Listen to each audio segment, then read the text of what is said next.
Hey guys, this is lesson 5. I know most people will want to watch these on 2 times speed, so does that make a difference in how I record it? Okay, shut up. So lesson 5 is fallacies, and I left that in because it just is my favorite thing to teach. I mean, favorite is the wrong way to put it. I feel like it's one of the most important things that I teach, period. The idea that just because something sounds logical doesn't mean that the argument is logical. And setting aside the idea that some arguments are ethical or unethical, or some arguments are right, but just the notion that some arguments that sound like they're just based in logic, that sound like they're just about the head and not the heart, actually aren't. And they're quite prominent in political speech as well. So maybe some of you guys have already done fallacy work. If you haven't, the first chart in the lesson there is showing the relationship between violent crime and ice cream sales.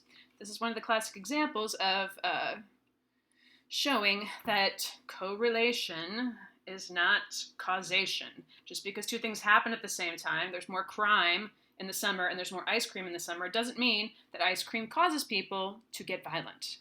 In fact, I think ice cream causes people to get calm and peaceful and have more love in their hearts as long as they're not lactose intolerant. So I'm going to walk through, a lot of times people find this part challenging in particular, so I'm going to walk through what is wrong with each of these arguments under number 2. You're either for oranges or you're for apples. That doesn't make any sense. There are lots of other choices out there, right? There are bananas. There are cherries. I'm trying to think of other fruits that aren't so fraught. There are grapes. There's lots of fruits out there. Peaches. So anyway, this is the either or fallacy. And one people frequently try to use in political speech to say you're either with us or against us. And that is definitely, almost never in the real world are people actually having to be one thing or the other, and there's no gray area. There's almost always gray area, even if it's only just, I don't know, or I haven't made up my mind yet. It's a good one for relationships, too, to think about, like, yeah, we either get married or we break up. And you're like, no, I don't think so. Like, we could date, or we could, I don't know. There's a million other things we could do. We could have a throuple. This video is trying hard to be entertaining. But anyway, okay, so number 2 there, if you support apples, it won't be long before the whole world is made of apples. That's slippery slope, right? In the real world, again, with adult people, we understand that there's lots of gray area and people have to draw lines. And to some extent, well, many of us do, and to some extent, those lines are arbitrary.